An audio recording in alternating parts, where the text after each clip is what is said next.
قال رب إني ظلمت نفسي فاغفر لي فغفر له إنه هو الغفور الرحيم.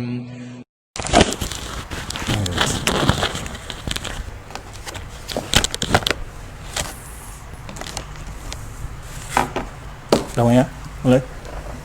Bismillahirrahmanirrahim. Assalamualaikum warahmatullahi wabarakatuh.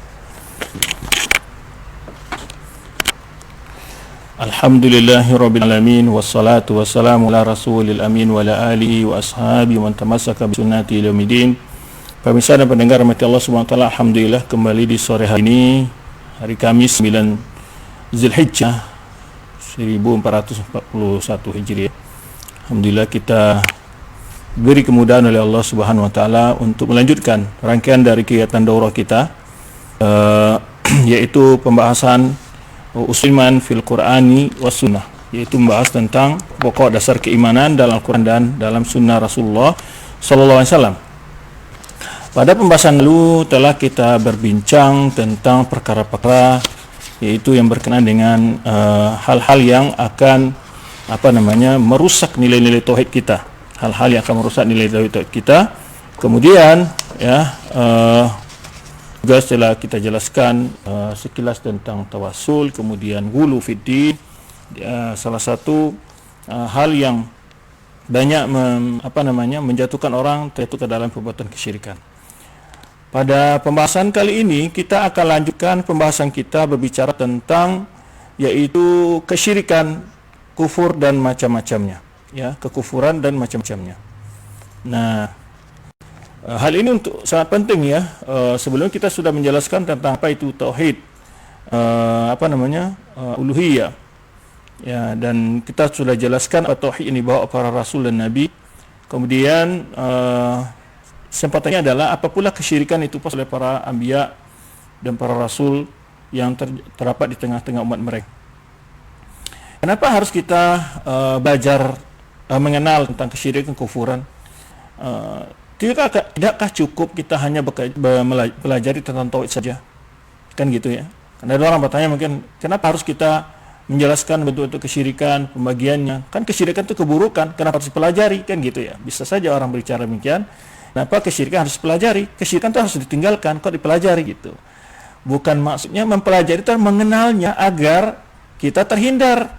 Jadi tujuan mempelajari kesyirikan, bentuk-bentuk kesyirikan, kemudian media-media yang membawa pada kesyirikan, kemudian juga kekufuran, apa saja bentuk dan bagiannya, kemudian juga hal-hal yang merupakan sebuah kekufuran, itu harus kita kenal supaya kita bisa meninggalkannya. Bagaimana seseorang bisa menghindari sesuatu dan tidak terkenal sesuatu yang mau dihindari itu? Ini pernah saya contohkan dalam beberapa kesempatan, diantaranya, ya, semua orang pasti tahu kalau harimau atau singa itu adalah binatang buas yang bila seseorang, ya, mendekat akan diterkamnya, akan dimakannya, akan dicabik-cabiknya, kan gitu. Kemudian bila semua manusia tahu, semua orang, hatta musyrikin pun tahu kalau kesyirikan itu adalah tempatnya neraka, makanya mereka tidak mengaku sebagai orang berbuat syirik. Mana ada seseorang melakukan syirik mengaku dia melakukan kesyirikan. Demikian pula orang yang melakukan bid'ah, maka dia adalah sebagai orang yang mubtadi', orang yang melakukan bid'ah. Dan ini begitu. Jadi maka penting kita mengenal apa bentuk-bentuk kesyirikan itu. Kalau kita tidak kenal, maka kita akan terjerumus ke dalamnya karena tidak tahu sesuatu yang harus kita hindari, kan gitu. Contohnya tadi singa dan harimau, seseorang tidak kenal singa harimau, tapi dia hanya mendengar singa dan harimau itu adalah singa dan harimau itu adalah binatang buas yang menerkam orang yang dekat dengannya, ya.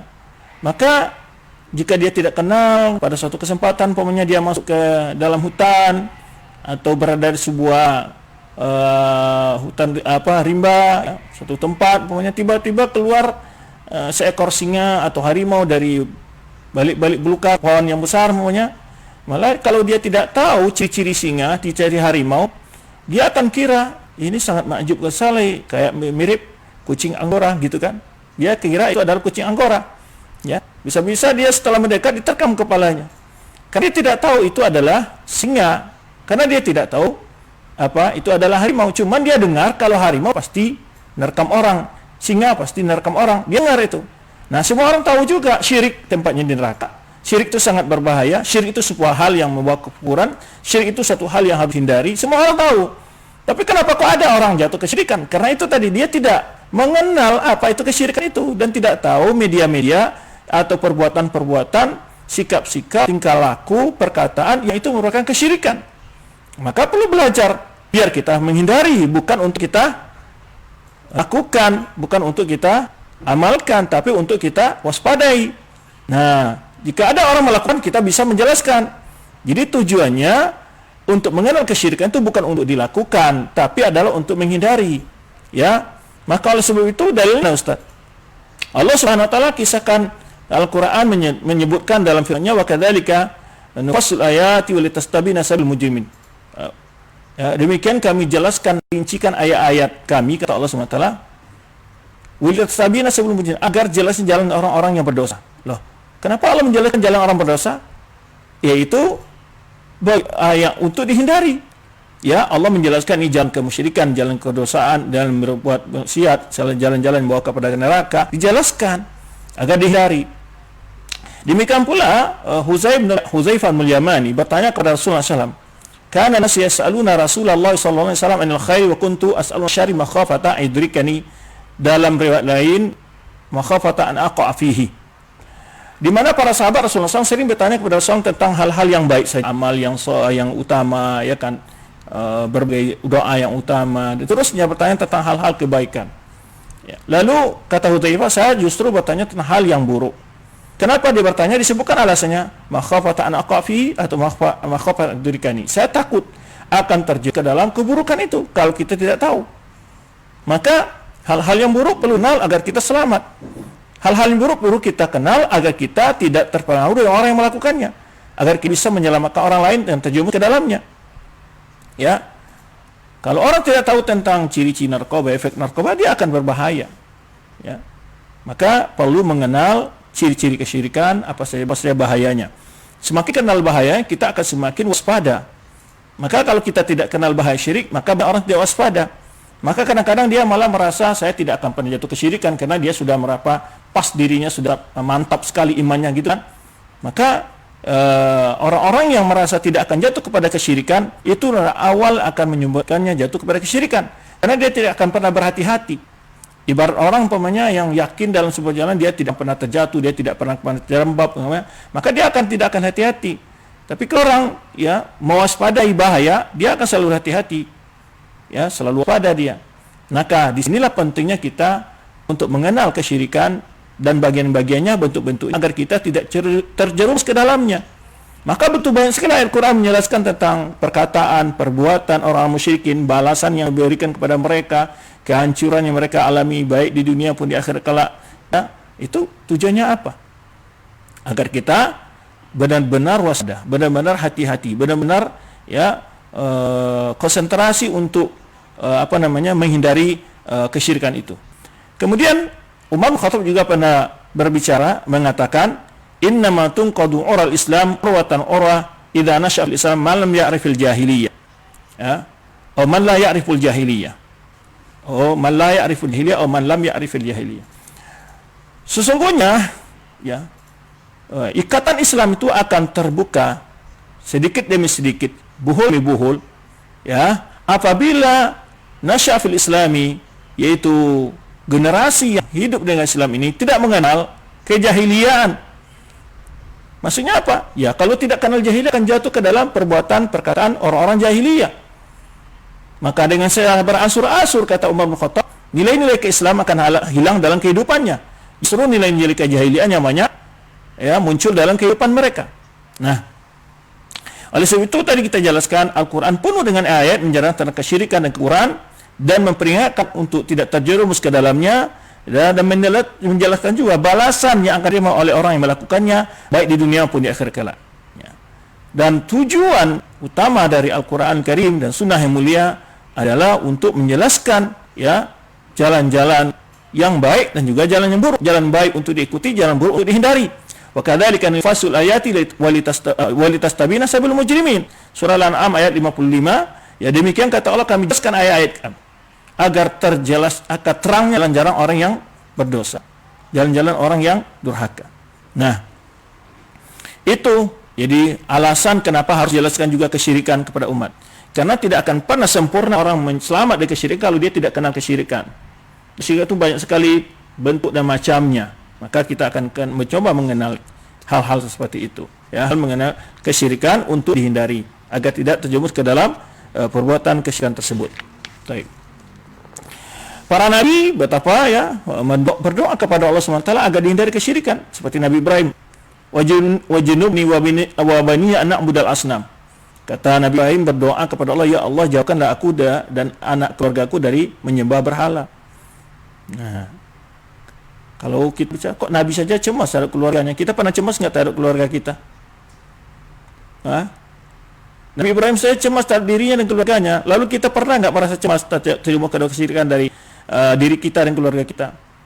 Ini satu hal yang perlu kita pertanyakan. Kita cemas biasanya apa? Anak kita nggak makan, cemas anak kita tidak minum, cemas kita tidak beri baju baru. Sebenarnya hal-hal dunia banyak kita cemaskan, tapi masalah kesyirikan pernah kita cemaskan anak kita terjerumus ke dalamnya. Ya, subhanallah, ini bentuk bagaimana perlu kita perbaiki pikir kita, persepsi kita tentang kesyirikan ini. Itu hal yang sangat bahaya sekali bagi kehidupan kita di dunia dan di akhirat kelak. Baik, Nabi kita aja juga berdoa, memohon kepada Allah Subhanahu Wa Taala agar Allah menghindarkan beliau dari kesyirikan. Ya Allah, mani a'udzubika an usyrika bik wa ana a'lam wa astaghfiruka lima la a'lam. Ya Allah, aku memohon perlindungan-Mu agar aku tidak terjatuhkan kesyirikan, dan aku mohon ampunan-Mu kalau aku sudah pernah terjerumus ke dalam tanpa disadari. Nah, itu sedikit pentingnya mengenal kesyirikan dan bentuk-bentuknya, macam-macamnya. Kita masuk poin kedua, apa definisi syirik itu? Apa definisi syirik? Ya, apa itu syirik? Ya, syirik dalam etimologi dalam secara bahasa itu adalah menyamakan dua hal yang harus disamakan. Ada dua sesuatu ya, menyamakannya dalam berapa sisi umpamanya. Itu tasyrik, ya, menyamakan. Taswiyah baina syai'aini, menyamakan dari dua hal. Nah, dalam definisi syar'i ada dua pengertian, ada pengertian umum, ada pengertian khusus. Pengertian umum adalah syirik dalam pembagian tauhid yang tiga. Pembagian tauhid yang tiga. Ya, pembagian tauhid yang tiga, syirik dalam tauhid rububiyah, syirik dalam tauhid asma sifat, syirik dalam tauhid uluhiyah. Yang khususnya adalah yaitu ibadah ghairillah ma'allah. Itu menggabungkan antara ibadah kepada Allah dengan selainnya. Itu syirik dalam khas ibadah. Dan para umumnya dalil-dalil kesyirikan itu lebih fokus kepada masalah kesyirikan dalam tauhid uluhiyah. Baik. Jadi makna umum adalah menyamakan selain Allah dengan Allah dalam perkara yang merupakan kekhususan Allah Subhanahu Wa Taala. Ya, dan ini tiga macam, yaitu dalam sisi rububiyahnya Allah, yaitu menyamakan selain Allah dengan Allah dalam hal-hal yang merupakan kekhususan bagi Allah Subhanahu Wa Taala dan sifat rububiyahnya, seperti menibahkan sesuatu kepada selain Allah, baik itu seperti penciptaan, yang memberi rezeki, yang mengadakan, yang mematikan, dan yang mengatur untuk segala alam ini. Kalau ada yang mengatakan ada yang menciptakan atau memberi rezeki atau yang memberikan, mengadakan sesuatu atau menghidupkan, mematikan ada selain Allah, atau mengatur alam selain Allah, sungguh itu jatuh ke dalam kesyirikan dalam bagian sifat rububiyah Allah SWT. Maka Allah sebutkan dalam firman-Nya surah Fatir ayat 3, hal min khaliqin ghairullah yarzuqu minas sama'i wal ardi. Adakah pencipta selain Allah yang memberi kalian rezeki dari langit dan bumi? Sebetulnya Allah bertanya sini, siapa yang memberi kalian rezeki? Allah. Ada selain Allah yang memberi kalian rezeki? Tidak. Lalu kenapa kalian sembah selain Allah? Maka ala ilaha illahu, maka dia datanglah setelah la ilahu, tiada berhak kalian sembah kecuali Dia. Kenapa tidak ada pencipta selain Dia memberi kita rezeki dari langit dan bumi? Fa anna tufakun, kenapa kalian masih juga berpaling? Kata Allah Subhanahu Wa Taala. Ya, kenapa kalian masih meninggalkan, ya, mengikhlaskan ibadah kepada Allah Subhanahu Wa Taala? Baik. Yang kedua adalah syirik dalam tauhid asma sifat, dalam pembagian nama dan sifat-sifat Allah Subhanahu Wa Taala, yaitu menyamakan Allah dengan Allah Subhanahu Wa Taala dalam sifat-sifatnya sesuatu dari sifat Allah SWT. Ya, maka Allah sebutkan laisa kamitslihi syai'un wa huwas samiul basir. Tidak ada sesuatu pun yang seperti Allah, dan Allah itu Maha mendengar lagi Maha melihat. Yang ketiga adalah syirik dalam tauhid uluhiyah atau dalam uluhiyah, sifat uluhiyah Allah SWT, yaitu menyamakan selain Allah dengan Allah dalam sesuatu kekhususan uluhiyah Allah, seperti salat kah, puasa kah, doa kah, beristighosa, menyembelih, bernazar dan lain sebagainya. Ya. Maka Allah sebutkan contoh orang-orang yang syirik tauhid mahabbah. Wa min nas man yattakhidhu min dunillahi andadan yuhibbunahum ka hubbillah. Di antara manusia ada yang menjadikan selain Allah itu tandingan, yang mereka cinta kepada tandingan itu seperti mencintai Allah. Ini menyamakan rasa cinta Rasulullah dengan cinta kepada Allah Subhanahu wa taala. Nanti akan ada penjelasan. Al-mahabbah itu ada 3 macam: mahabbah tabi'iyah, mahabbatul ibadah, wa mahabbah syirkiyah. Mahabbah tabi'iyah cinta anak, cinta istri, tabi'iyah namanya. Cinta ibadah adalah mengikhlaskan segala bentuk nilai-nilai ibadah kepada Allah SWT. Jika disyirikatkan, maka itu syirik, mahabbah syirkiyah. Mahabbah yang telah membawa pada kesyirikan. Baik. Jadi itu menyamakan, ya, yang menjadi hak Allah, menyamakan selain Allah dengan Allah dalam hak-hak kekhususan Allah SWT, sifat uluhiyahnya Allah Subhanahu wa taala.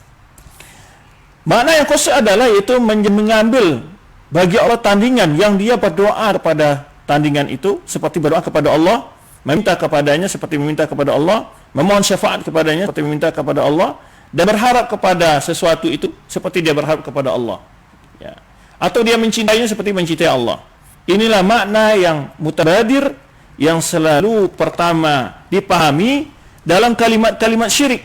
Apabila kalimat syirik itu utliqat fi Quran wa sunnah, apabila diitlakkan dalam Al-Quran maupun dalam sunnah Rasulullah SAW. Baik, jadi makna syirik adalah yaitu mensekutukan Allah dalam segala rangkaian bentuk ibadah. Itu lebih secara umum itlaknya Al-Quran kepada makna tauhid atau makna syirik dalam tauhid uluhiyah. Baik, dalil-dalil tentang orang berbuat syirik banyak sekali. Ya, banyak sekali sebetulnya dalil-dalil. Wa'budullah wa tusyriku bisyai'an, sembahlah Allah, jangan kalian bersekutukan Allah. Ya, inna may yusyrik billahi faqad harama alaihi jannah. Semua yang orang berbuat syirik kepada Allah, Allah haramkan atasnya surga. Nah, ini bahaya-bahaya syirik sekarang. Kita akan bicarakan tentang bahaya syirik dan ya, dalil-dalil yang mencela kesyirikan dan menerangkan tentang bahaya kesyirikan. Kalau orang tahu bahaya, kira-kira mau dekat. Ya kan? Makanya kita kalau ingin tahu mengenal satu bahaya, kita akan menjauhinya.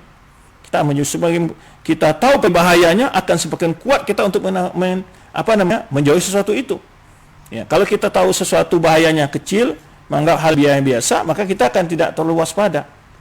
Tapi kalau kita tahu ini bahayanya adalah suatu makanan pokoknya, ini juga akan menaikkan kolesterol, menaikkan darah tinggi, ya, akan merusak ginjal, kemudian macam-macam hal yang akan ditimbulkan oleh bahaya memakan suku seperti itu, maka orang akan sangat lebih cepat menghindarinya. Bahkan melihatnya saja mungkin enggak mau, gitu ya. Nah, itu maka Allah Subhanahu wa taala Al-Qur'an maupun Rasulullah SAW dalam sunnahnya menjelaskan bahaya kesyirikan itu. Untuk apa? Untuk memperingatkan kepada manusia, jika kalian terjatuh pada syirik, maka yang akan menimpa kalian adalah bahaya-bahaya ini. Maka ini yang akan menimpa kalian jatuh ke dalam kesyirikan itu. Maka bahaya-bahaya inilah ancaman bagi orang pelaku kesyirikan. Nah, diterangkan oleh Allah Subhanahu wa taala. Tujuannya apa? Agar kita takut jatuh ke dalam kesyirikan, agar kita ya benar-benar waspada dengan kesyirikan itu, agar tidak menimpa kita bahaya-bahaya yang terdapat dalam jelas sekali Allah Subhanahu wa taala Al-Qur'an maupun Rasulullah SAW dan sunnah-sunnahnya. Baik. Banyak sekali dalil-dalil sebetulnya yang menunjukkan tentang bahaya kesyirikan dan bahaya pelakunya baik dunia pun di akhirat kelak. Dan celaan dari dalil-dalil terhadap perbuatan syirik, ya. Pertama adalah orang yang berbuat syirik tidak akan mendapat ampunan dari Allah Subhanahu wa taala. Siapa tidak rindu kepada ampunan Allah Subhanahu wa taala? Siapa di antara kita yang tidak pernah berdosa? Tiada yang dapat harapkan dari segala kelemahan kita, kekurangan kita, kecuali hanya ampunan Allah Subhanahu wa taala. Lalu orang-orang yang jatuh ke dalam kesyirikan, maka dia tidak akan dapat ampunan Allah SWT. Apa maksudnya tidak mendapat ampunan Allah SWT? Jika dia mati dan tidak bertaubat dari kesyirikan, Adapun orang pernah syirik kemudian tobat lalu meninggal, itu tobatnya terima Allah Subhanahu wa taala. Jadi maksud ayat dalam surah An-Nisa ayat 48 itu, ya, innallaha la yaghfiru aysyraka bihi wa yaghfiru ma duna dzalika liman yasha. Sesungguhnya Allah tidak akan mengampuni orang yang mempersekutukan Allah Subhanahu wa taala, orang yang membuat syirik kepada Allah Subhanahu wa taala, mengampuni selain itu bagi orang dikehendaki Allah Subhanahu wa taala. Apa maksudnya? Maksudnya adalah seseorang yang ketika dia berbuat syirik lalu tidak pernah bertobat dari kesyirikan lalu mati, maka dia tidak akan diampuni dosa-dosanya oleh Allah Subhanahu wa taala dan dosa kesyirikannya. Artinya dia apa? Kekal dalam neraka. Baik. Terus maksudnya ampunan bagi orang tidak itu apa? Seandainya seseorang ketika meninggal dia membawa dosa tapi selain syirik, maka dia punya peluang dosa-dosanya itu diampuni Allah Subhanahu wa taala. Jika dia diazab neraka sesuai dengan ukuran dosanya, namun dia pasti keluar dari neraka. Tapi kalau orang yang berbuat syirik nggak akan pernah dapat ampunan, tidak akan pernah keluar dari neraka. Maka firman Allah Subhanahu wa taala surah Al-Maidah itu jelas sekali, ya, innahu may yushrik billahi faqad harrama 'alaihi al-jannata wa ma'wahu an-nar wa ma lidh-dhalimin mansar. Sesungguhnya siapa yang berbuat syirik kepada Allah Subhanahu wa taala, Allah telah haramkan atasnya surga dan tempatnya di neraka, dan tidak akan ada seorang pun yang bisa menjadi penolong orang-orang yang berbuat syirik itu nanti kelak di akhirat kelak. Putus sudah tali hubungan antara saudara dan kerabat, ya, di akhirat kelak jika seseorang mati dalam keadaan berbuat kesyirikan. Maka inilah menunjukkan pentingnya kita waspada, yaitu pertama tadi tidak mendapat ampunan terhadap dosa-dosanya, yang kedua adalah dia akan kekal selama-lamanya dalam neraka. Nah, maka ya benar Adam, hadis qudsi Allah katakan, ya, law ataitani bi qurabil ard khataya thumma lakin la tushki bi syai'an la ataitu bi qurabiha maghfiratan la ataituka bi qurabiha maghfiratan. Wahai Adam, seandainya engkau menghadapku penuh dengan dosa sebumi, membawa dosa sepenuh bumi ini, membawa dosa sepenuh bumi ini, kemudian engkau menghadap tanpa ada melakukan kesyirikan, kata Allah, aku akan datangkan keampunan untukmu sepenuh bumi juga. Ini bukan berarti, ya, bahwa gampang-gampang dan berbuat dosa, cuman orang-orang berjatuh kepada dosa, dia tidak akan kekal dalam azab jika dia tidak berbuat kesyirikan.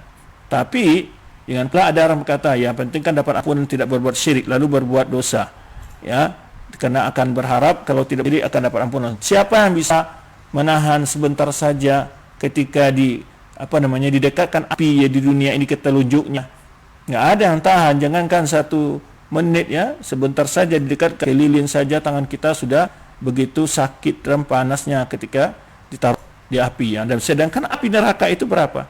70 kali lipat panasnya api di dunia ini. Siapa yang kuat? Ya, api dunia saja kelihatan gunung letusan api yang itu menyemburkan api sekian kilometer dari debu yang ada di atas itu membuat hangus benda-benda yang ada di bawahnya. Itu nggak ada bandingannya dengan panasnya api neraka.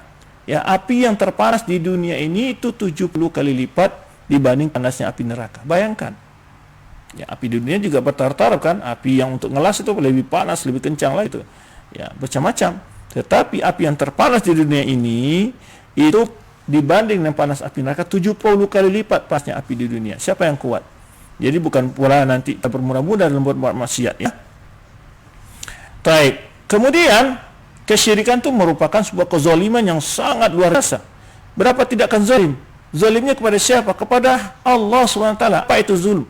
Apa itu kezaliman? Kezaliman adalah menempatkan sesuatu tidak pada tempatnya, memberikan hak bukan pada pemilik. Ibadah milik Allah diberikan kepada selain Allah. Kalau orang kepada Allah saja berani zalim, tentu kepada manusia pasti juga agak lebih zalim lagi dia.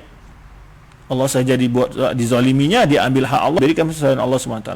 Maka oleh sebab itu dalam surat Luqman Allah sebutkan dalam firman-Nya, innasyirka la dzulmun adzim.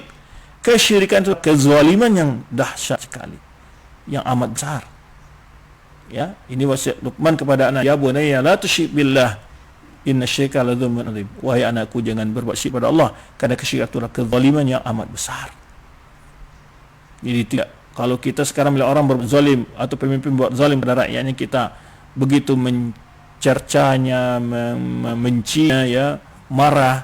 Bagaimana dengan orang berbuat syirik kepada Allah? orang yang menzalimi Allah Subhanahu wa taala, yaitu mengambil hak Allah dan berikan kepada selain Allah Subhanahu wa taala. Yang ketiga adalah bahaya kesyirikan itu adalah akan menyebabkan, yaitu membatalkan semua amalan-amalan yang melakukannya. Di dunia banyak bersedekah, sering solat sunnah, sering solat wajib, berbaik, berwalidain, segala amal kebaikan dilakukan. Tetapi bila amal itu dinodai oleh nilai kesyirikan, hapuslah. Bagaikan debu berterbangan, tidak akan ada dapat apa-apa pelakunya di akhirat kelak.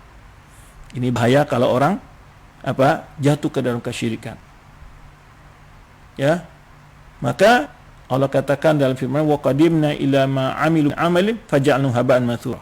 Kami perlihatkan dari amalan yang mereka lakukan, ya, di dunia kata Allah, lalu kami jadikan amal-amalnya menjadi debu yang berterbangan. Enggak satu pun dapat dia ambil. Tidak ada satu pun yang dapat dia nikmati dari kepayahan al-soleh yang dia lakukan di dunia. Gara-gara apa? Karena terjerumus ke dalam nilai kesyirikan. Maka kita kata, kalau seandainya seorang beramal soleh ini semenjak berumur 15 tahun balik dia sampai umur 65 tahun, kemudian dalam usia itu panjangnya dia hanya syirik 5 menit saja, gimana itu? Ya, amal yang tadi 60 tahun atau 50 tahun, tadi umurnya 65 tahun, dia mulai beribadah itu 15 tahun, berarti 50 tahun dari apapun amal solehnya tadi menjadi hapus, tidak ada artinya. Kita katakan kalau seandainya orang berumur 65 tahun, kemudian dalam umur 64 tahun, 11 bulan, 29 hari, 11 jam, 54 detik atau 55 detik, syirik 5 detik saja, batal semua amalannya. Kerugi besar. Itu bahaya kesyirikan. Nah, maka kita harus waspada. Kita tahu bagaimana fatalnya berbuat syirik itu terhadap dan bahayanya terhadap amal-amalan kita. Maka kita akan perlu kalau seandainya orang memiliki suatu benda yang mahal sekali, lalu ada yang merusaknya, ya, bahwa ini akan bisa rusak, tentu dia akan menjaga dan benar-benar. Jadi pula iman kita, satu perkara yang akan merusak kita tidak jaga adalah kesyirikan. Maka jaga iman, dan bagaimana menjaganya adalah menghindari kesyirikan itu. Perlu mengenal apa saja bentuk dan hal-hal yang menyebabkan seseorang dalam kesyirikan tersebut. Baik. Dan yang lain yang menunjukkan tentang batalnya amal yang melakukan kesyirikan itu adalah Allah Taala sebutkan, walau asyraku la habita an ma kanu ya'malun. Jika kalian berbuat syirik, kalau mereka berbuat syirik, kata Allah SWT, batallah semua amal yang mereka lakukan. Walau asyraku la habita an ma kanu ya'malun. Batal semua amal yang telah lakukan. Dan kepada Rasulullah SAW sendiri, itu Allah SWT sebutkan dalam firman-Nya, walaquhi ilaika walladzina min qablika la in asyrakta la batanna amaluk. Sungguh telah diwahyukan kepadamu dan kepada orang-orang sebelummu, jika engkau berbuat syirik, sungguh batallah semua amalmu, dan engkau akan menjadi termasuk orang-orang yang merugi. Rasulullah SAW dihitungkan Allah? Iya. Memang Rasulullah SAW orang yang maksum dari dalam kesyirikan. Para anbiya maksum dari segala dosa-dosa besar. Ya, tetapi kenapa ayat ini ditujukan pada Rasulullah SAW? Agar umatnya tahu, seandainya, maka disebutkan walau in asyrakta, kalau seandainya, ya, Rasulullah SAW makhluk yang mulia, makhluk yang dicintai Allah SWT, hamba Allah yang paling mulia si Allah SWT, walaupun dia dicintai pun mulia, kalau seandainya melakukan kesyirikan, batal semua amalannya. Ya, karena ada sebagian orang kan kepada guru-gurunya, kepada pimpinan jamaahnya, ya, melihat gurunya berbuat berbagai bentuk penyimpangan dalam agama, dianggap itu sudah lepas dari kendali syariat, dia sudah di atas syariat, dia sudah bebas dari melakukan berbagai bentuk penyimpangan karena dia sudah sampai pada hakikat. Ini suatu hal yang sangat bahaya bagi seorang mukmin, ya. Maka pemahaman ini perlu kita luruskan. Jadi oleh sebab itu perlu diketahui ini, perlu pelajari, ya, tentang kesyirikan itu. Rasul saja seandainya yang begitu mulia di sisi Allah SWT, kalaupun dia, jadi jangan ada pengecualian, wali jatuh kesyirikan, enggak, itu sudah di atas level, enggak gitu. Rasulullah saja disebutkan oleh Allah SWT seandainya, ya, walaupun, dan pastinya Rasulullah SAW adalah orang yang maksum dari kesyirikan. Karena para anbiya maksum dari segala dosa besar. Baik. Kemudian perbuatan, ya, berbuat kesyirikan sebuah orang yang telah benar-benar, ya, tanakusan Rabbil alamin, betul-betul telah penghina terhadap Allah Subhanahu wa taala, ya. Maqalu wa hum fiha yaqtasimun, mereka berkata, mereka saling berselisih. Qala in kunna la fi dhalalin mubin. Jadi ketika mereka orang musyrikin itu di dalam neraka jahanam saling bantah-membantah, ya. Wa qalu wa hum fiha yaqtasimun, ya, mereka berkata dan mereka dalam neraka itu saling berbantah-bantah, saling menghujat. Tallahi inna kunna la fi dhalalin mubin. Demi Allah, sungguh kami telah berada dalam kesesatan yang nyata. Kenapa? Nusawwikum bi Rabbil alamin. Ketika kami menyamakan kalian dengan Rabbul alamin. Ya, ini kata-kata syirik ini, nusawwikum, menyamakan Allah dengan, ya, menyamakan selain Allah dengan Allah Subhanahu wa taala. Taib. Dan masih banyak lagi bahaya-bahaya lain dari kesyirikan, tapi ringkasnya tadi sudah kita dapat simpulkan. Pertama apa? Ya, dia merupakan pelakunya tidak akan mendapat ampunan dari Allah Subhanahu wa taala. Pelakunya tidak akan terima amalnya, ya. Maka dalam hadis lain juga Rasulullah SAW ada sebuah hadis qudsi, man amila amal asyraka fi ma'i ghairi taraktu wa syirka. Orang melakukan sebuah amalan yang menggabung antara aku dan rencana aku dalam amal itu dan niatnya dalam rencananya, maka Allah SWT katakan, aku tinggalkan dia dengan kesyirikannya. Jadi pertama apa? Yaitu tidak akan dapat ampun dari Allah SWT jika pelakunya mati dalam keadaan syirik. Yang kedua apa? Akan menyebab semua amalan pelakunya akan batal, hilang. Yang ketiga apa? Pelakunya akan kekal dalam neraka, ya. Yang keempat, dia merupakan dosa yang amat besar, ya, merupakan kezaliman yang amat besar. Yang kelima adalah merupakan telah penghinaan terhadap Allah Subhanahu wa taala, ya. Baik, itu beberapa bahaya kesyirikan. Walaupun masih banyak poin-poin lain dari bahaya kesyirikan. Nah, ini di antara yang dapat kita jelaskan, ya, dalam kesempatan ini. Kemudian sebab wuku'. Nah, ini yang perlu. Sebab-sebab yang menjerumuskan orang ke dalam kesyirikan. Sebab membuat orang terjerumus ke dalam kesyirikan. Apa yang menyebabkan orang itu terjerumus ke dalam kesyirikan?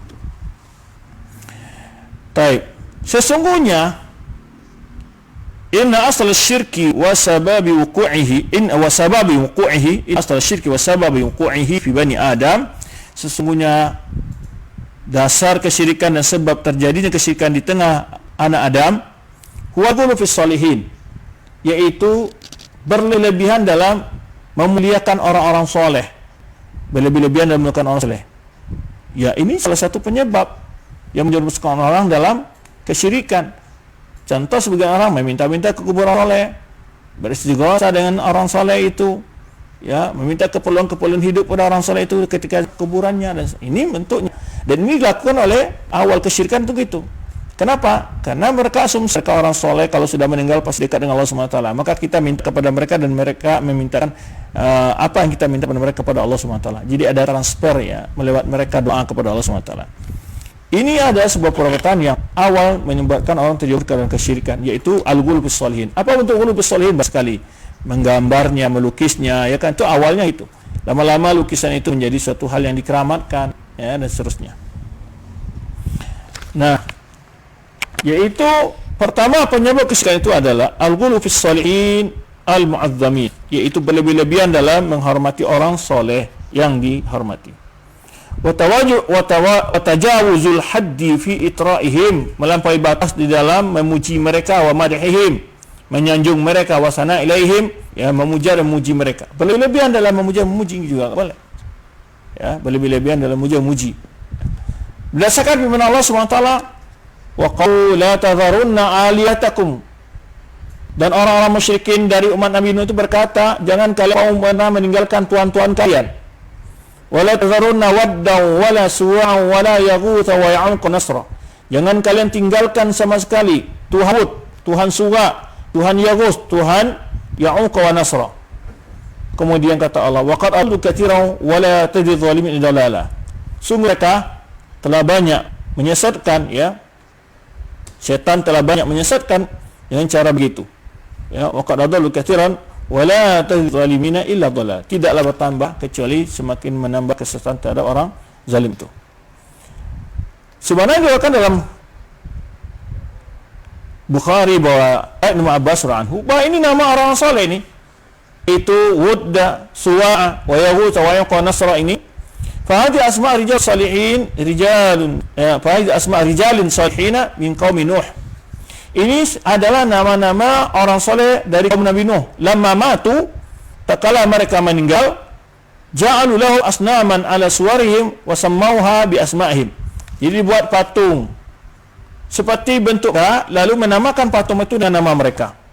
Qasidin madalika, tujuannya adalah untuk menghormati dan menghargai mereka. Jadi cara menghargai para pahlawan, para orang soleh, para tokoh, bukan membuat patungnya.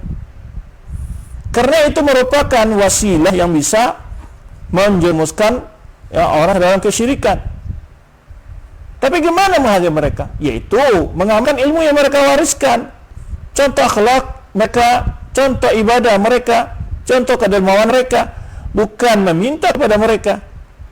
Ya. Nah, jadi awal terjadi kesyirikan itu adalah, penyebab pertama adalah berlebih-lebihan dalam mengagungkan orang-orang soleh, berlebih-lebihan dalam mengagungkan tokoh. Maka ini adalah nama-nama orang soleh dari kaum Nabi Nuh. Tatkala mereka meninggal, dibuatkan patung-patungnya dalam bentuk mereka, kemudian makan nama mereka. Tujuannya adalah untuk menghormati dan hargai jasa mereka. Nah, kemudian dan teringatnya selalu pesan-pesan mereka tadzkirihim wa tadhkur fadlihim, juga ingat akan keunian dan kalimat mereka yang mulia, keutamaan kemuliaan mereka. Ila an ala bihim al-amr, sampai perkara itu mereka menyembah patung-patung yang tadi. Nah, wa yashhadu li hadza ma ruwiya an Ibnu Abbas radhiyallahu anhuma, dalil membuktikan ini adalah apa yang diriwayatkan dari Ibnu Abbas radhiyallahu anhuma, bahwa Ibnu Abbas radhiyallahu anhuma berkata, Saratul awsan al-tikan fi qaumi Nuh, jadilah berhala ada pada masa kaum Nabi Nuh itu di tengah kaum Arab, ya. Setelah itu kaum berhala-berhala yang ada di kaum Nabi Nuh pindah ke bangsa Arab. Adapun Wud, pakanat kalbin, itu adalah berhalanya suku suku Kalb, bidaumatil jandal. Adapun Suwa adalah berhalanya untuk kabilah atau suku Huzail. Adapun Yaghus adalah Limurad, adalah satu suku Murad. Kemudian summa libani Ghatif, juga bagi suku Ghatif di Juf di dekat Sabah. Wa amma Ya'uq fakana li Hamdan, itu Tuhan Ya'uq ni, berhala Ya'uq ini adalah didapati di suku Hamdan. Wa amma Nasr fakana li Himyar li Ali dzil-Kila, ini ada suku Himyar. Asma'u rijal salihin min qaumi Nuh, ini nama-nama orang saleh di masa kaum Nabi Nuh. Falamma halaku, kata Ibnu Abbas, tatkala mereka semua meninggal, auha syaitan ila qaumihim, setan membisikkan kepada kaumnya, anin sabu ila majalisihim, untuk dibuat patung-patung di tempat-tempat duduk mereka atau majelis-majelis mereka, allati kanu yajlisuna yajlisuna, di mana dibuatlah patung di tempat-tempat duduk mereka, di mana biasanya duduk. Lalu menamakan patung-patung dan berhala dengan nama mereka. Fafa'alu falam tuqad. Ini bisikan setan. Kemudian setelah dilakukan, belum disembah. Hatta idza halaka, sampai setelah generasi yang tadi awal membuat patung itu yang hanya bertujuan untuk menghormati, menghargai jasa mereka, tatkala mereka sudah pada meninggal, wasikhal ilm, kemudian ilmu pun sudah kurang, obidat, ketika itu berhala tadi yang ada di kaum Nabi Nuh disembah. Pelan-pelan memang setan itu menyesatkan. Dalilnya sama dengan kebanyakan dari orang ingin mengenang jasa mereka, penghargaan untuk mereka. Ini sudah salah banget kita cara menghormati. Menghormati para pahlawan itu dengan cara apa? Melanjutkan perjuangan mereka. Bagaimana perjuangan mereka agar bangsa ini sejahtera, Bagaimana mereka ini merdeka, lahir dan batin. Bukan hanya lahir aja. Bendera ya masih bendera kita, lambang negara masih lambang negara kita, dasar negara masih dasar negara kita. Tapi hakikat yang berjalan dalam sistem pemerintahan, dalam sistem ekonomi, dalam sistem politik, dalam sistem pendidikan, apakah benar-benar ya melanjutkan rencana dan usaha perjuangan para pejuang bangsa ini pertanyaan besar. Jadi menghargai para pahlawan bukan sekedar apa? Dengan membuat patung mereka di tengah-tengah kota, ya, bukan. Itu tidaklah cukup, bahkan itu satu perbuatan yang dilarang dalam agama kita. Membuat patung karena akhir-akhir nanti akan mendekatkan jatuh ke dalam kesyirikan. Baik. Diwakilkan Jarir At-Tabari dari Muhammad bin Qais ketika menafsirkan firman Allah Subhanahu wa taala, "Wa qalu la tadhurunna alihatakum." Mereka orang-orang musyrik dari kaum itu berkata, jangan kalian mau meninggalkan sedikit pun tuan-tuan kalian yang kalian sembah. Yaitu Muhammad bin Qais mengatakan qauman shalihin min bani Adam. Ini adalah nama-nama tuan-tuan mereka itu adalah orang-orang saleh dari Bani Adam. Wa kana lahu atba'un yaqtaduna bihim. Yaitu mereka punya pengikut yang menjadikan mereka sebagai qudwah. Falamma ratu qala ashabum takala. Mereka orang saleh itu meninggal, berkatalah murid-muridnya tadi, ya, alladhina yaqtaduna bihim, yang dulu belajar sama mereka, ya, law sawarnahum kana aswaq lana ila al-ibadah. Jadi alasannya apa? Gimana kalau kita buat fotonya atau patungnya? Agar apa? Kita lebih rajin lagi untuk beribadah seperti mereka rajin beribadah. Nah gitu. Jadi tujuannya awal apa? Agar rajin beribadah sebagaimana mereka rajin beribadah. Ini di antara tujuannya. Ya, di antara tujuannya adalah mengingatkan tentang kerajinan mereka dalam beribadah. Nah, itu tujuan awal itu ingin membuat patung-patung tersebut. Kemudian idza dzakarnahum ya aswaqna ya kana aswaq lana ila al-ibadah idza dzakarnahum. Jadi kita melihat patung-patung mereka, kita akan semakin rindu untuk beribadah, teringat bagaimana nasihat-nasihat mereka. Nah, fasawaruhum, tak kala itu mereka membuat fotonya atau patung-patungnya. Falamma matu wa jaa akharuna, tak kala generasi yang tadi membuat patung-patung itu sudah meninggal, datang generasi berikutnya. Dabba ilaihim iblis, maka iblis secara perlahan ya menyesatkan mereka. Faqala, lalu iblis berikan masukan kepada generasi yang kedua ini yang tidak jelaslah, tidak mengetahui alasan nenek moyang mereka membuat patung-patung tersebut. Tapi iblis membisikkan kepada mereka, innama kanu ya'budunahum. Dulu nenek-nenek kalian itu menyembah patung-patung ini. Wa bihim yaskun, ya. Dan dengan ini pula mereka meminta hujan. Yaskunal matar. Ya, mereka minta hujan, enggak turun hujan, minta ke patung ini. Fa'abaduhum. Jadi atas instruksi, nasihat, masukan dari iblis tadilah akhirnya mereka minta ke patung tersebut. Wa jama'u baina fitnataini. Dan ini mereka telah mengumpulkan dua bentuk fitnah. Yang pertama adalah al-uquf inda kuburihim.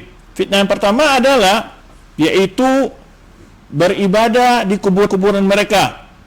Yang kedua adalah fitnah kedua adalah taswir suwarihim wa nasbuha fi majlisihim, yaitu membuat patung-patung dan foto-foto mereka lalu meletakkannya di tempat-tempat majlis mereka yang biasa mereka duduk di situ. Wa julus ilaiha. Kemudian orang-orang yang pengikut-pengikutnya setelahnya duduk di dekat patung-patung itu meminta kebutuhan mereka.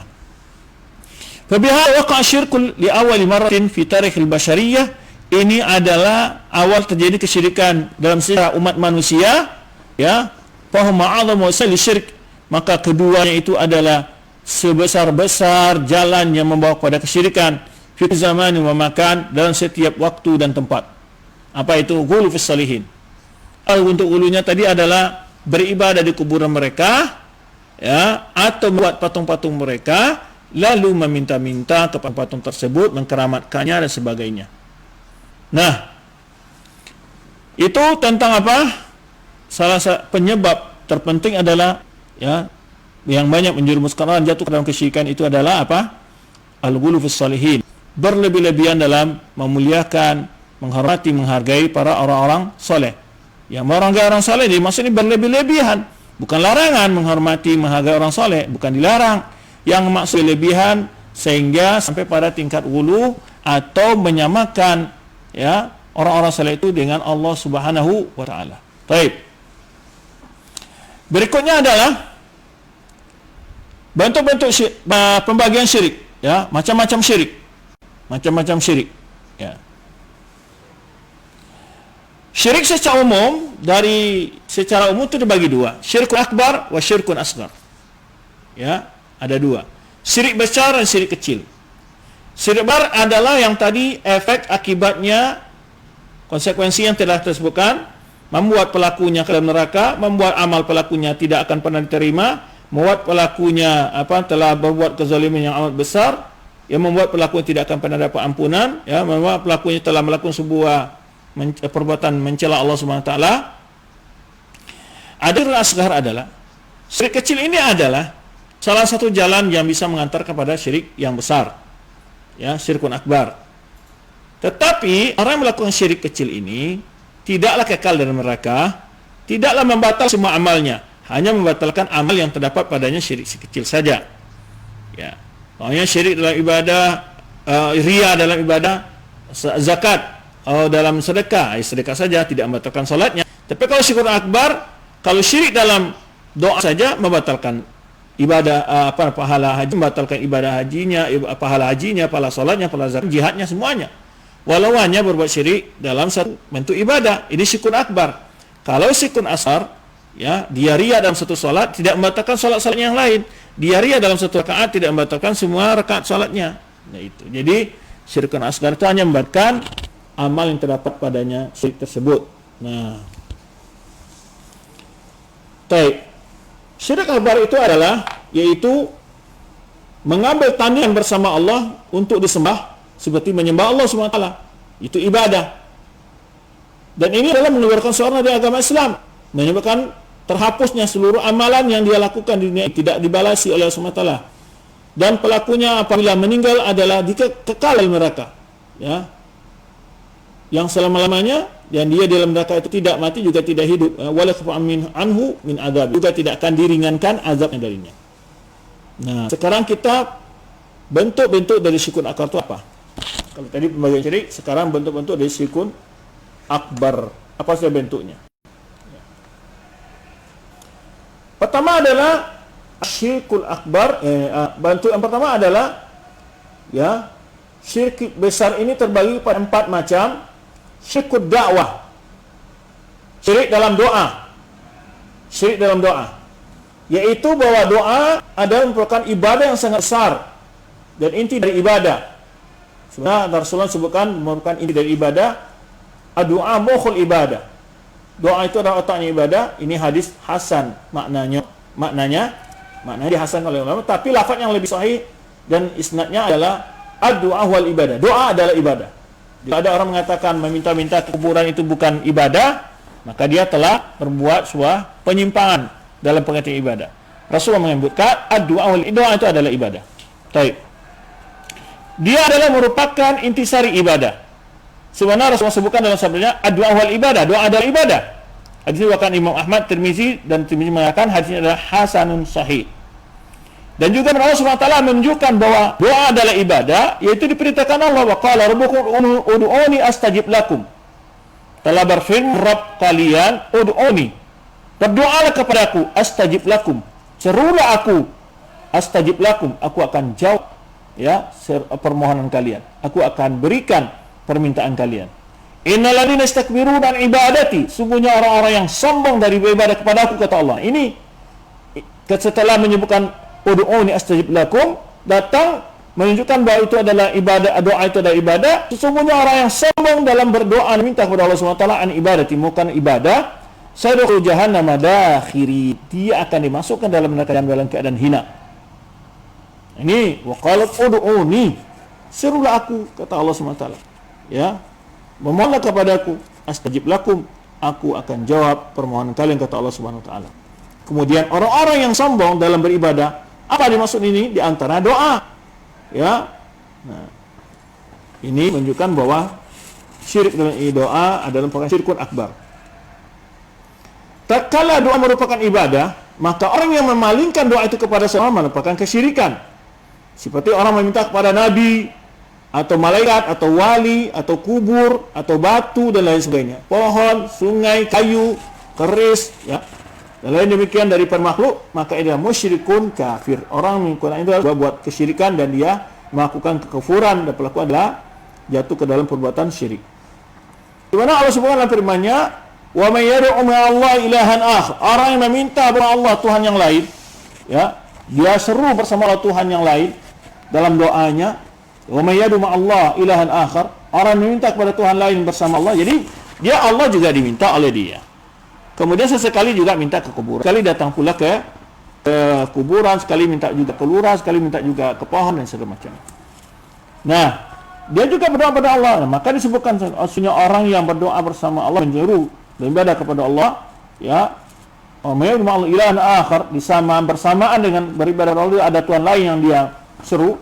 La burhana lahu, yang tidak, la burhanu bihi, yang tidak ada keterangan baginya dengan hal itu. Fa inna ma hisabu inda rabbih, sesungguhnya balasannya tunggu nanti di sisi Arabnya. Innahu la yuflihul kafirun, sungguh tidak akan pernah menang, beruntung orang-orang yang kafir. Dalilnya ini ada namanya ilmu munasabat baina awal ayat wa akhir ayat. Awal ayat menyebutkan wa may Allah ilahan akhar, sungguh orang-orang yang menyeru bersama Allah Tuhan yang lain. Nah, lalu perbuatan itu apa? Innahu la yuhibbul kafirun, itu perbuatan orang kafir. Karena syirik adalah bagian dari kekufuran. Nah, orang melakukan itu adalah sungguh dia melakukan kekufuran dan kafir. Di antara dalil lain yang menunjukkan bahwa doa adalah ibadah adalah bahwa memalingkan doa itu kepada Allah merupakan syirik, yaitu firman Allah Subhanahu wa taala, "Fa idza raqibu fi fulki da'allahu mukhlishan lahu-din." Tatkala mereka menaiki batara di tengah lautan, mereka benar-benar berdoa hanya kepada Allah semata. Falamma najjahum ilal barri idza hum musyrikun. Tatkala mereka diselamatkan Allah ke daratan, mereka kembali lagi berbuat syirik. Maka Allah SWT memberitakan tentang kondisi orang musyrikin bahwa mereka itu, ya, mempertukukan Allah dalam kondisi senang dan ikhlas dalam berdoa kepada Allah dalam kondisi sulit dan bahaya. Ketika mereka di tengah lautan menghadapi gelombang besar, besar, badai, ya, kemudian mereka takut tenggelam, mereka berdoa seikhlas-ikhlasnya kepada Allah SWT. Tatkala mereka kembali ke daratan, senang, jauh dari bahaya, mereka kembali berbuat syirik. Nah, ini pertimbangannya apa? Di sini pertimbangan apa? Bahwa disebutkan orang-orang musyrik, kalau begitu dia syiriknya dalam kondisi-kondisi yang sangat bahagia, tenang-tenang saja berbuat syirik. Kalau bahaya, mereka tinggalkan Tuhan, mereka ikhlas beribadah kepada Allah. Dan mereka dalam keadaan bahaya, keadaan susah, mereka mengikhlaskan ibadah mereka kepada Allah. Bagaimana dengan orang yang berbuat syirik dalam segala kondisi, baik susah maupun senang? Na'udzubillah min dzalik. Baik. Yang kedua adalah syirkun niyah wal irada wal qasd, yaitu syirik dalam niat, keinginan dan kehendak. Contohnya apa? Bahwa seorang berniat dengan amalnya dunia, berniat dengan amalnya dunia, atau dia atau sum'ah, ya, iradatu kuliyatin, apa namanya, baik.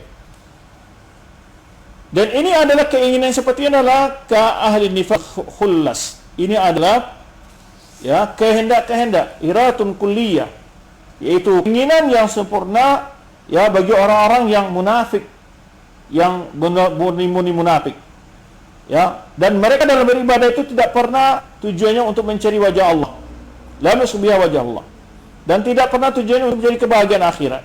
Dan ini adalah orang musyrik dan syirik yang besar, yang hanya tujuannya untuk berbuat amal itu adalah mencari dunia. Dalilnya mana? Surat Hud ayat 15 sampai 16.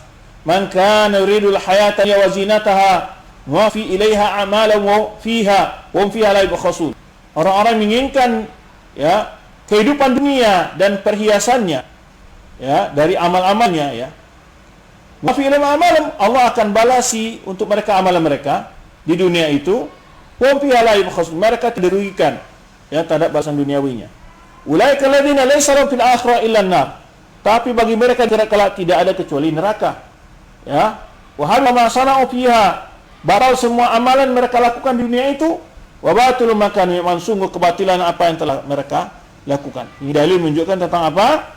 Bahwa orang yang mencari dunia dengan amal solehnya itu adalah orang jatuh dalam sebuah kesyirikan.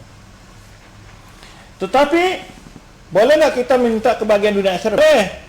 Yang dimaksud niat beramal soleh, Kalau memohon dalam doa itu berbeda. Meminta dalam doa agar diberi kebahagiaan dunia akhirat enggak salah. Maka Allah ajarkan kita berdoa. Rabbana atina fid dunya hasanah wa fil akhirati hasanah wa qina adzabannar. Ya Allah, berikan kebahagiaan, ya. Di dunia ini kebaikan dan juga di akhirat kebaikan. Boleh kita dalam doa. Tapi kalau amal tujuannya bukan untuk mencari dunia.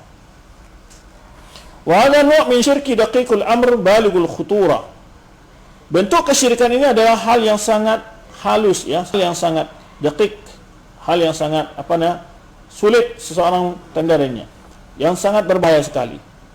Yang ketiga adalah syirkut ta'ah, yaitu syirik dalam ketaatan.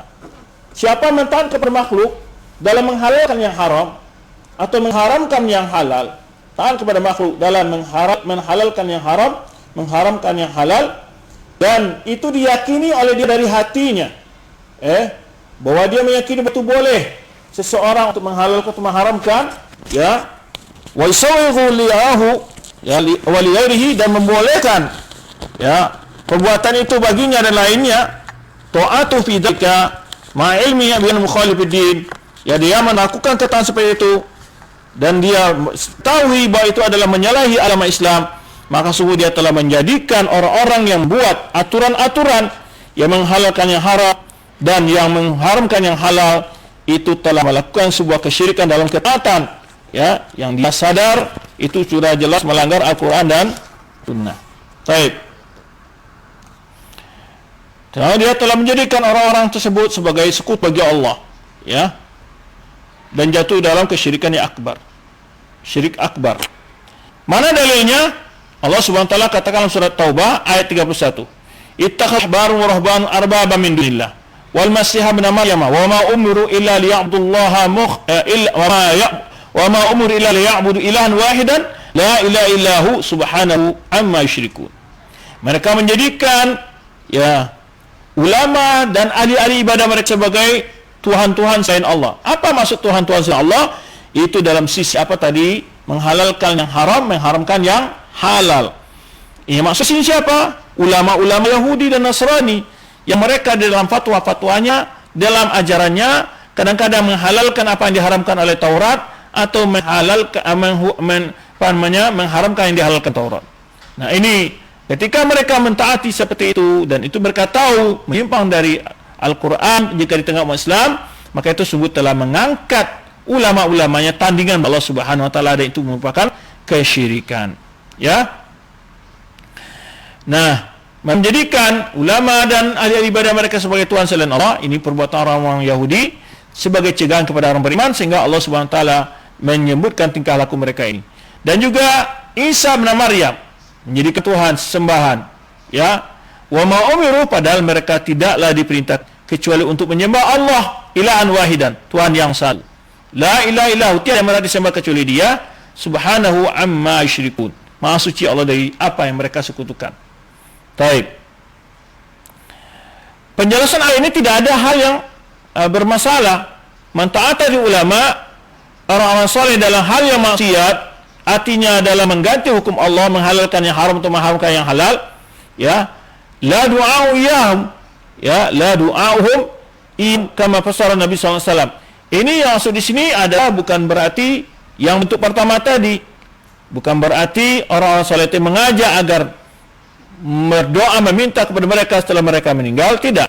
Sebenarnya dijelaskan oleh Nabi SAW dalam Adi bin Hatim, ketika Adi bin Hatim yaitu berkata kepada Rasulullah SAW, ya, lasna na'buduhum, kami tidak pernah menyembah mereka ya Rasulullah.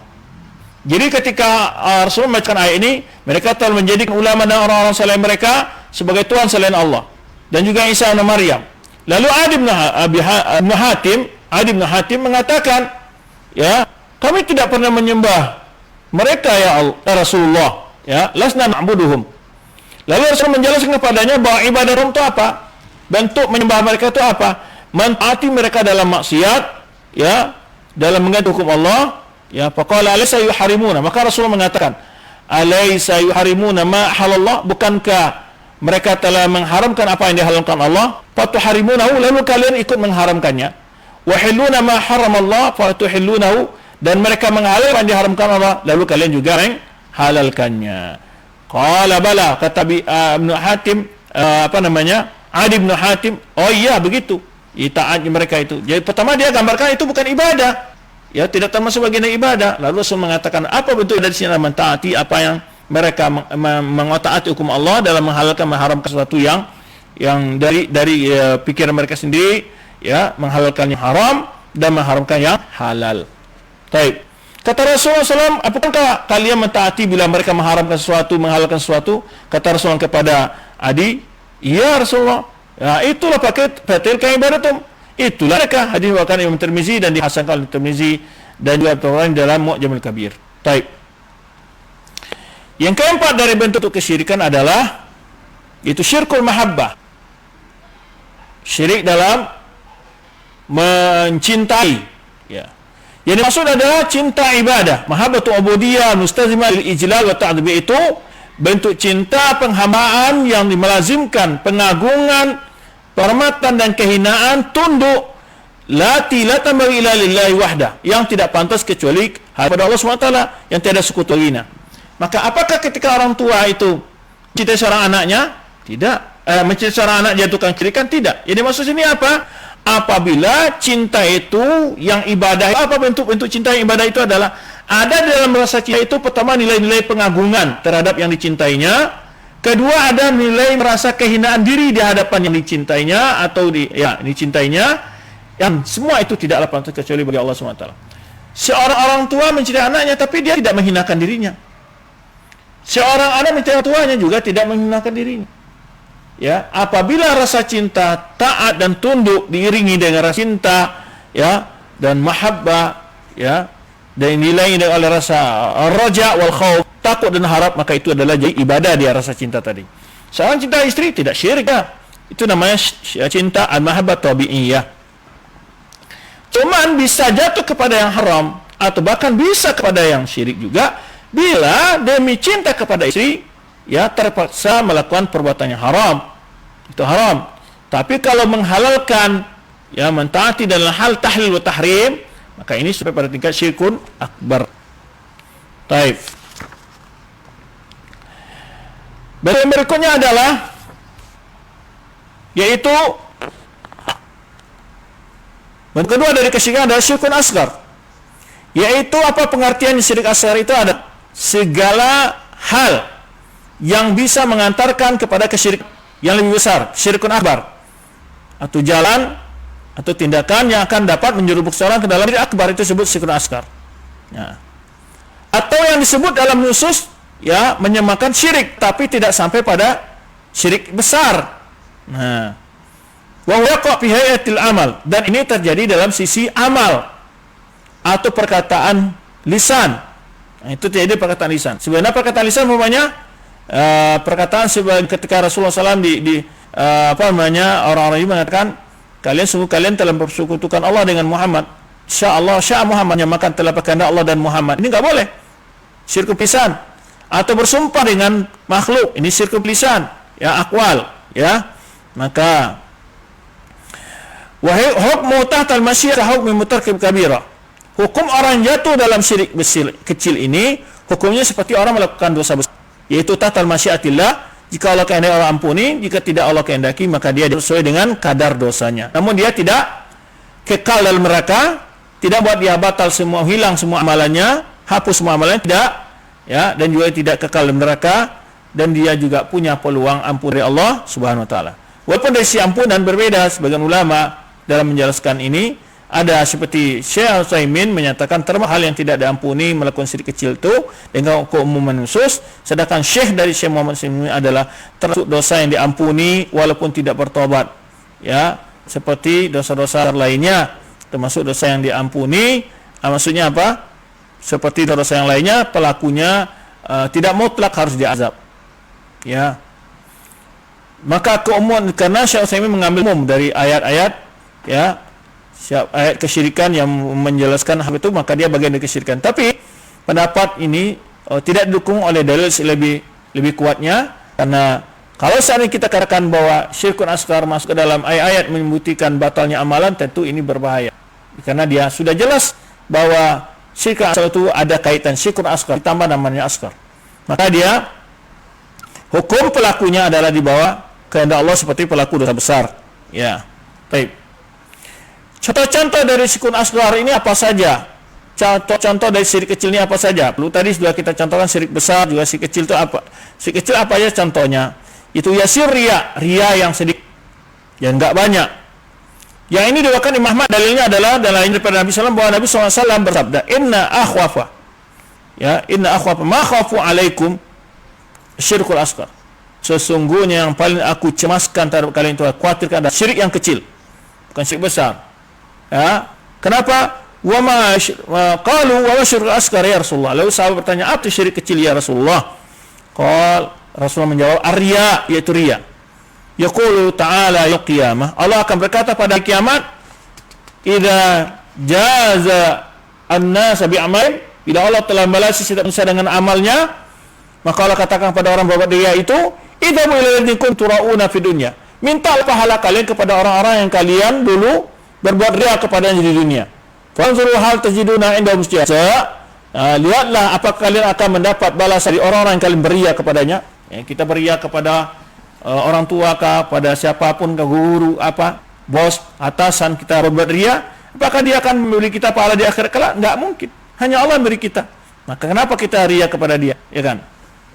Maka kalau di akhirat orang yang ria kepada siapa yang dia ria, maka dia disuruh jemput pahala kepada orang yang dia ria kepada itu. Ria kepada istrinya, ria kepada suaminya, maka suruh minta pahala sama suaminya. Ria kepada mertuanya, minta pahala kepada mertuanya. Itu diperintahkan Allah di akhirat, balasan bagi orang yang berbuat ria itu. Allah tidak akan berikan pahala pada dia. Baik. Di antara contoh lain adalah orang mengatakan ungkapannya, Masya Allah wa syi'ta, telah berkehendak Allah dan kamu. Nah, ini menggabung, nggak boleh. Dan kata dan. Tapi kalau semua boleh, telah berkehendak Allah, kemudian Anda, kemudian kamu, boleh. Dan ini diwakilkan Abu Dawud, tidak boleh makan kata-kata waw. Masya Allah wa syi'ta, yaitu telah berkehendak Allah dan kamu. Ya. Kemudian juga diwakilkan Abu Dawud dari sunannya, dalam sunannya, kitab sunannya, dari Nabi SAW, la taqulu masya fulan, jangan kalian katakan telah berkehendak ya Allah dan si fulan, lakin qulu sya'allahu summa sya'a fulan, tapi katakanlah telah berkehendak Allah kemudian si fulan. Jadi ada namanya summa atau kemudian bahasa Indonesianya. Jadi boleh pakai kata-kata dan atau waw ya, karena waw itu yaqtadi tasyrik, menyamakan ya antara Allah dengan makhluk, tidak boleh. Tapi kalau summa kemudian, berarti kehendak makhluk setelah kehendak Allah. Yang ketiga adalah bentuk-bentuk syirikun asghar itu adalah laula Allah wa fulan. Kalau bukan karena Allah dan si fulan, mengatakan dan juga. Kalau bukan karena Allah dan si fulan. Nah, ini termasuk juga apa? Syirik kecil ya, ungkapan ini. Kalau bukan karena dan si fulan.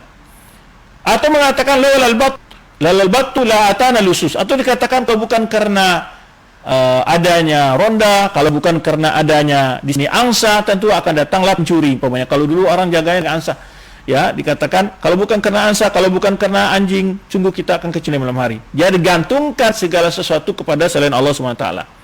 Nah, ini bagian dari syirik riya. Di laulal batta dia katakan, ya kalau bukan karena si fulan, kalau bukan karena angsa, kalau bukan karena penjaga satpam, sungguh pencuri akan masuk ke rumah kita, dan lain sebagainya.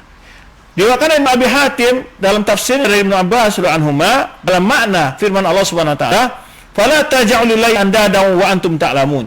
Janganlah kalian jadikan bagi Allah itu sekutu-sekutu dan kalian sudah tahu bahwa Allah itu tidak pantas disekutukan. Qal al-andad huwa syirku akhfa min dabib namal. Yaitu ini maksud dengan tani-tani adalah kesyirikan yang sangat halus dari langkah semut di atas, yaitu batu hitam dalam suasana yang gelap. Wa ayyan taqula, yaitu bentuk dari satu sisi syirik andad itu adalah mempersekutukan Allah. Syirk asghar itu adalah wallahi wa hayatika, demi Allah dan demi hidupmu ya fulan, wa hayati atau demi hidup. Ini enggak boleh. Demi Allah dan demi hidupku dan demi hidupmu, ini syirik. Atau mengatakan demi Allah dan demi Muhammad, ini juga syirik. Bapak itu hanya boleh dengan Allah semata, enggak boleh katakan demi Allah demi Muhammad. Enggak, itu syirik itu. Ya, karenanya mulai di sini boleh dikatakan wallahi wa hayatika ya fulan wa hayati. Dikatakan demi Allah, demi hidup dan hidupmu dan hidupku. Enggak boleh. Wa taqul atau mengatakan laulal qalbi kulaibatun, ya, hadzal atalusus. Kalau bukan karena anjing kecil ini, sungguh datanglah, atau ya dia sandarkan sesuatu kepada Allah, sungguh datanglah pencuri ke rumah kita. Laulal batu fidar la talusu. Kalau bukan adanya angsa di rumah, tentu akan masuklah pencuri. Wa qala rajul li ashabi, atau seorang berkata kepada sahabatnya, masya Allah syi'ta, telah berkehendak Allah dan kamu. Atau perkataan seorang kepada orang lain, laulallah wa fulan, kalau bukan karena Allah dan si fulan. Ini bagian syirkun asgar. Wa taj'al fiha fulanan, jangan engkau katakan masukkan di situ fulan, ada qulubihi syirkun. Ini semuanya masuk ke dalam ranah kesyirikan. Baik. Sedikit akhir ini perbedaan antara syirkun akbar dan syirkun asgar. Itu kita sebutkan, syirkun asgar pelakunya tidak kekal dalam neraka. Syirkun akbar pelakunya kekal dalam neraka. Syirkun asgar pelakunya tidak diampuni dosanya. Punya peluang diampuni dosanya. Syirkun akbar tidak diampuni dosanya. Ya.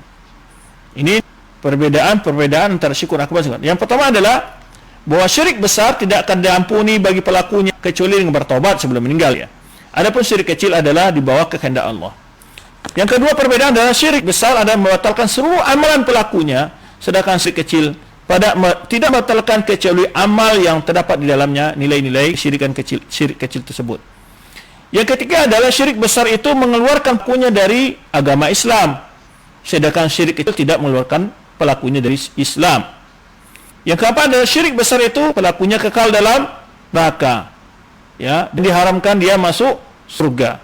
Sedangkan pelaku syirik kecil tidaklah, ya, demikian halnya, ya, makanya bagian dari dosa. Tetapi bukan berarti kita gampang-gampang melakukan syirik kecil. Ya, sebenarnya telah bukan risiko tadi bahwa Allah SWT akan menyuruh orang tersebut untuk meminta pahalanya kepada orang yang beria kepadanya. Demikian jumpa kali ini.